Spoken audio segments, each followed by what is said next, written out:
নেপালী খুঁটিৰ পৰিৱেশ দেখিলে আপুনিও কান্দিব। চাওক, ইয়াৰ মাত্ৰ ফকলেনে অকণমান চফা কৰি দিয়া আহে, কিন্তু ইয়াত প্ৰায় 10 ফুটমান ওপৰলৈকে এনেকুৱা জেং জাবৰে পোত খাই আছিল। আৰু ইয়াত বহুত গৰু, ছাগলী, জীৱ জন্তু, মানুহৰ পৰা ধৰি বহুত মানুহ মানে ইয়াত মৃত্যু হৈছে। জনামতে আপোনালোকে নিউজ চাই আছে, বহুত মানুহ মানে মৃত্যু হৈছে। এইবোৰ চাওক, পাহাৰ লেখীয়া গোটেই জাবৰ। হাই বন্ধু বান্ধৱীসকল, মই আছোঁ এতিয়া বৰ্তমান বিহুবৰ নেপালী খুঁটি। বিহুবৰ নেপালী খুঁটিৰ অৱস্থা এয়া চাওক, কিমান ডাঙৰ ডাঙৰ গছ গছনি মানে উটি আহিছে, গোটেই ঘৰ দুৱাৰ ভাঙি চেচ কৰিলে নিমিষতে। মানে মহাপ্ৰলয় বুলি ক'ব লাগিব। এইখন হ'ল দিখৌ নৈ। এই দিখৌ নৈৰ কাষতে থকা এই অঞ্চলটো মানে গোটেই একেবাৰে শেষ। ইফালে দেখিছোঁ আগৰ ভিডিঅ'টোত যিটো দিয়া আছে তাৰ সেইফালে দেখিছোঁ মই টেংকাৰ এখন উটি আহিছে। মানে টেংকাৰ এখন এতিয়াও উলিয়াব পৰা নাই। আৰু লগতে এইফালে ফকলেন JCBয়ে গোটেই চফা কৰি আছে এইবোৰ চাওক।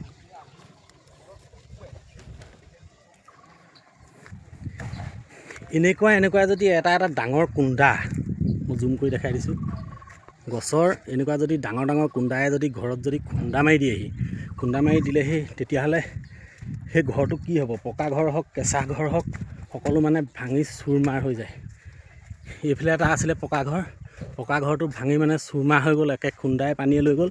সেইবাবে এতিয়া এওঁলোকে সহায় কৰিছেহি, ইয়াত ঘৰ বনাই দিছে। চাওক, নেপালী খুঁটিৰ সম্পূৰ্ণ তথ্য আপোনালোকক দেখাই থাকিম।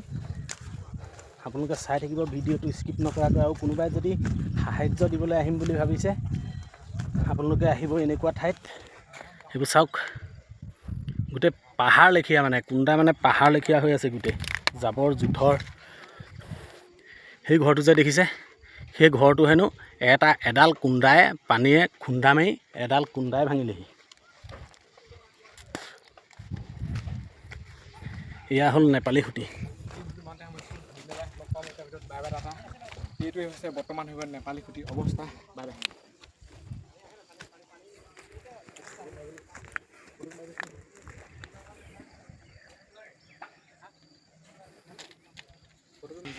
এইটো এটা আছিলে মানে পকা ঘৰ মানে একে খুন্দাই পানীয়ে মানে চফা দি দিলে।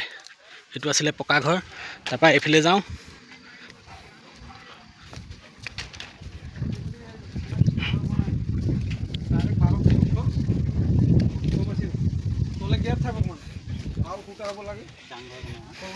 দাদা এই ঘৰটো যে বনাইছে, আপোনালোকে নিজে বনাইছেনে নাই কোনোবাই দিছে? মানে আমি মানৱ উত্থান সেৱা সমিতিৰ পৰা আমি শ্ৰমদান কৰি আছোঁ।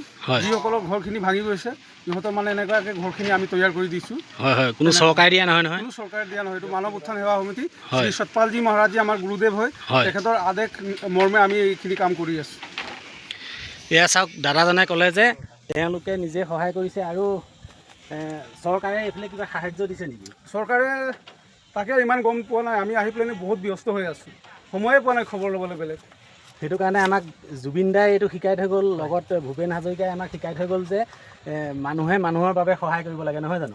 জুবিন দাই কিমান কষ্ট কৰিছিলে। কিন্তু এতিয়া আমাৰ অসমৰ ৰাইজে আপোনাৰ চৰকাৰলৈ বাট চোৱা নাই। শিৱসাগৰ আমি আকৌ মৰিয়নিৰ পৰা আহিছোঁ। হয়, আমি বৰহাটৰ পৰা আহিছোঁ। আমিও আহিলোঁ, কেইবাবাৰো আহিলোঁ যে তাৰমানে এই জেগাকণত সোমোৱা নাই। সাহাৰ্য দিবলৈ আহোঁ, এনেকুৱা জেগাত মানে সোমাবলৈ আমি ভিডিঅ' বনাবলৈও নাপাওঁ। আজি বাইক লৈ আহিছোঁ বৰহোলা। তাৰপিছত এতিয়া তাৰমানে কোন জেগাত দিব পৰা হ'ব সেই বস্তুটো আমি চাবলৈ আহিছোঁ। আৰু আমি এনেকুৱাকৈ কেইবাখনো ঘৰ বনাইছোঁ। সেইফালেও আছে আৰু এইফালেও বনাই আছোঁ। সেইফালেও বনাই আছে ন? এতিয়া টোটেল আপোনালোকে এতিয়ালৈকে কিমান বনোৱা হ'ল? এতিয়ালৈকে আমাৰ 10খনমান মানে নিৰ্মাণ চলি আছে আৰু কমপ্লিট হোৱা নাই। আৰু টাৰ্গেট আমাৰ মানে 60টামান আছে। 60টামান টাৰ্গেট আছে। তাৰপৰা আমিও মানে দিন হাজিৰা কৰা মানুহ হয়তো। হয়, সময় নোপোৱাৰ কাৰণে আৰু দুদিন এতিয়া এনেকুৱা সময় ওলাই আৰু বনাই আছোঁ। আৰু ভাল কাম কৰিছে আপোনালোকে, বহুত ভাল কাম কৰিছে যে মানুহে মানুহক এনেকৈ সহায় নকৰিলে কোনে কৰিব, হয় নাই? আৰু গোটেই অসম উঠি পৰি লাগিছে যে শিৱসাগৰ ডিষ্ট্ৰিক্টৰ বাবে গোটেই অসম উঠি পৰি লাগিছে। আৰু যিটো নেকি চৰকাৰে কৰিব পৰা নাই, সেইটো কাৰণে আমি মানুহক সহায় কৰিব লাগিব, নহয় জানো? ভাল লাগিলে আপোনালোকৰ আগ্ৰহ দেখি, আৰু সহায় কৰি যাব ভৱিষ্যতে। আশীৰ্বাদ থাকিল। Thank you. আপোনালোকে বৰহোলা ন? বৰহোলা হয়।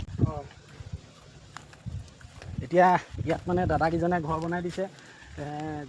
নিজে বনাই দিছে। কোনো চৰকাৰৰ কোনো এটকা পইচা চৰকাৰৰ নহয়, তেওঁলোকে নিজে বনাই দিছে। টোটেল 60টা মানৱ ধৰ্ম, হয় মানৱ ধৰ্ম, মানৱৰ কাৰণে মানৱে সহায় কৰিছে। কিন্তু চৰকাৰে আজিলৈকে ইয়াত তাৰমানে একো এটা দিছে যদিও ইমান গম নাপাওঁ, তাৰমানে ইমান সাহাৰ্য নাই দিয়া বুলি আমি জানো। আৰু আগলৈ সোমাই যাওঁ। এয়াই হ'ল নেপালী খুঁটিৰ পৰিৱেশ। আপুনি যদি নিজে আহে, ভিডিঅ' চাই থকাতকৈ যদি আপোনালোকে যদি নিজে আহে, নিশ্চয় আপোনালোকে কান্দিব লাগিব, সেইটো মই জানো। এতিয়া আমাৰ সঁচা কথা ক'বলৈ হ'লে বহুত দুখ লাগিছে। এটি ডাঙৰ ডাঙৰ কুণ্ডা, মানে গোটেই জাবৰ জোঁথৰ ডাঙৰ গছ পাহাৰ খহি উটি আহিল। সেই উটি আহি কিছুমান ঘৰ একে খুন্দাই মানে ভাঙি শেষ কৰি দিছে।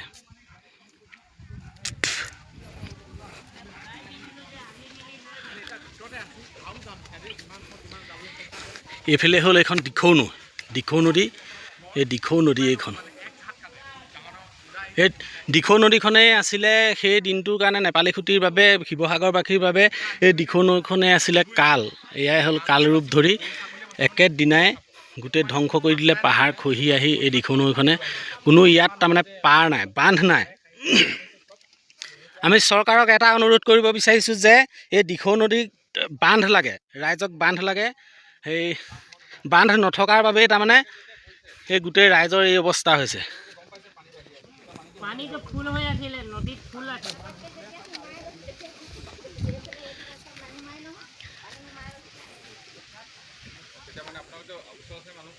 এনেকুৱা যদি এডাল কুণ্ডা আহি যদি এটা ঘৰত যদি খুন্দা মাৰি দিয়ে, সেই ঘৰটো ক'ত থাকিব?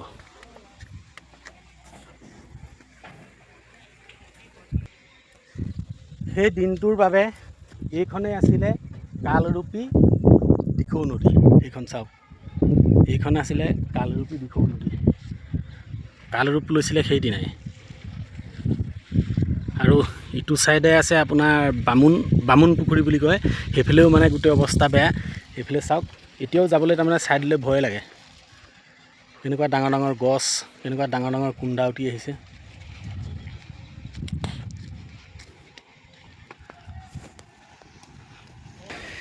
ইয়াত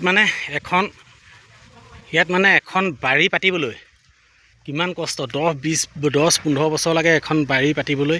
মানুহে সপোন দেখে যে মই বাৰীত তামোল 50 জোপা ৰুইছোঁ, সেই তামোল বিকি মই আমুকটো কৰিম তামুকটো কৰিম। কিন্তু খন্তেকতে ছাৰখাৰ কৰি দিলে বানপানীয়ে।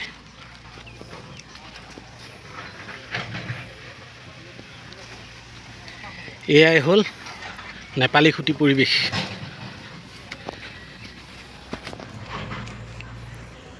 সঁচাকৈ ক'বলৈ হ'লে বহুত দুখৰ কাহিনী এইটো। সম্পূৰ্ণ নেপালী খুঁটিৰ পৰিৱেশ দেখিলে আপুনি যদি নিজে আহে, আপুনিও কান্দিব লাগিব তাৰমানে। ইয়াত এতিয়া ঘৰ বনাই আছে। মানুহ মানে বহুতে সহায় কৰিছে তেওঁলোকক নেপালী খুঁটিত সহায় কৰি, মানুহে মানুহক সহায় কৰিছে।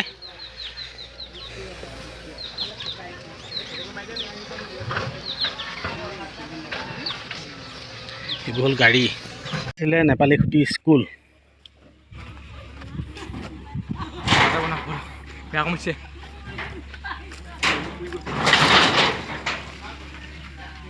সোমাই গৈছে নহয় বহি। এখন আছিলে নেপালী খুঁটি স্কুল। আৰু ইয়াত মানে পানী কলৈকে আহিছিলে চাওক।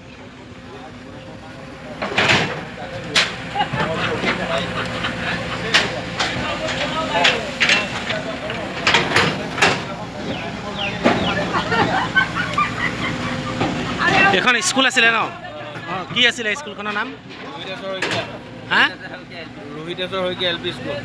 হয়, মানে পানী ইমান ওপৰলৈকে আহিছিলে ন? এতিয়া কিমান ওপৰলৈকে পানী আহিছিলে চাওক।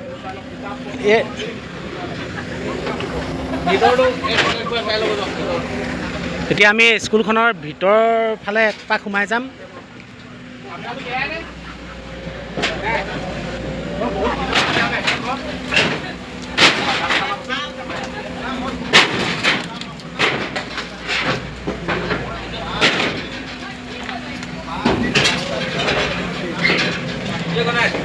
এয়া হ'ল স্কুলখনৰ মানে ভিতৰ অংশ।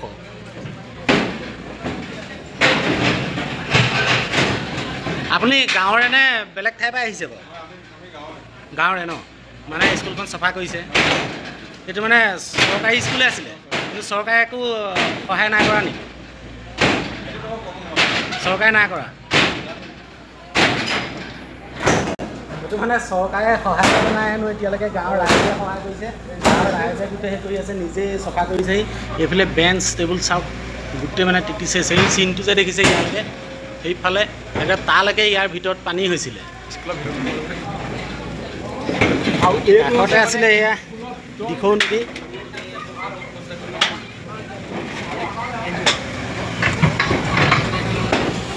বৰ্তমান এতিয়া ফকলেনে এয়া আঁতৰাই আছে, গোটেই জাবৰ জোঁথৰ আঁতৰাই আছে। নেপালী খুটি স্কুল আপোনালোকৰ সম্পূৰ্ণ তথ্য মই দেখাই থাকিম এতিয়া। মানে একে খুন্দাই খুন্দাই পানীয়ে তাৰমানে এইবোৰ টিং চিং ফালি এইটো চিন দেখিছে, ইয়ালৈকে পানী হৈছিলে। এইফালে চাওক এইটো চিন, ইয়াত ভালকৈ স্পষ্টকৈ ওলাই পৰিছে, ইয়ালৈকে মানে গোটেই পানীয়ে হৈছিলে।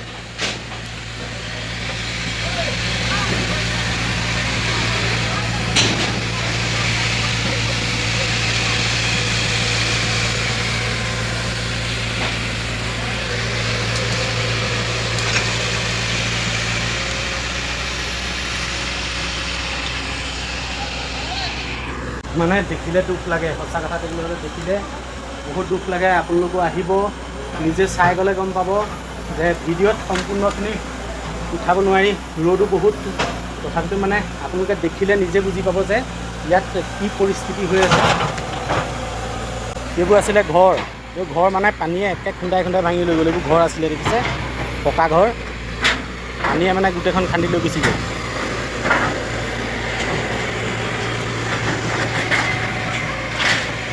ফকলেন গৈ ওপৰত উঠিলেগৈ, চাওক।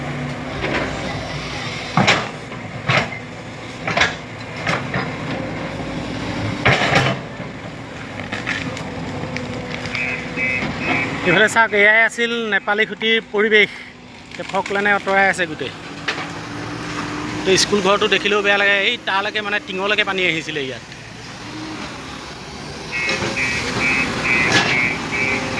এইফালে এখন JCB লাগি আছে, এইফালে এখন ফকলেন। মানে আজি 26 দিন হ'ল, 26 দিনতো আজিলৈকে চফা কৰি হোৱা নাই। তাৰমানে ইমানেই জাবৰ, মানে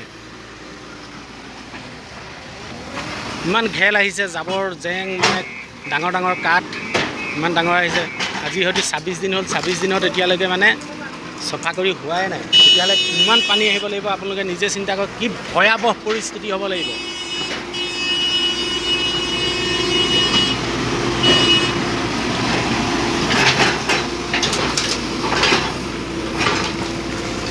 চৰকাৰক এটাই অনুৰোধ কৰিছোঁ যে ৰাইজে ইয়াত অকল বান্ধ বিচাৰি ফুৰিছে, একো নালাগে আমাক, অকল বান্ধটো লাগে। দিখৌ নদীৰ দুই পাৰে বান্ধ লাগে। সেই বান্ধটো হোৱা হ'লে, যদি বান্ধটো যদি আগৰ পৰা হ'লহেঁতেন, নিশ্চয় শিৱসাগৰবাসী ৰাইজ মানে এনেকুৱা পৰিস্থিতি নহ'লহেঁতেন।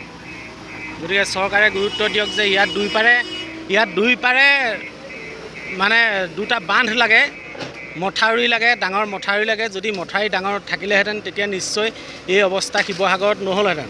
গতিকে সকলোৱে ভিডিঅ'টো শ্বেয়াৰ কৰি দিব আৰু নীলমণি গগৈ চেনেলটো ছাবস্ক্ৰাইব কৰি ৰাখিব। যিমান পাৰে ভিডিঅ'টো শ্বেয়াৰ কৰক। ভিডিঅ' ইমানেই আছিলে, ধন্যবাদ।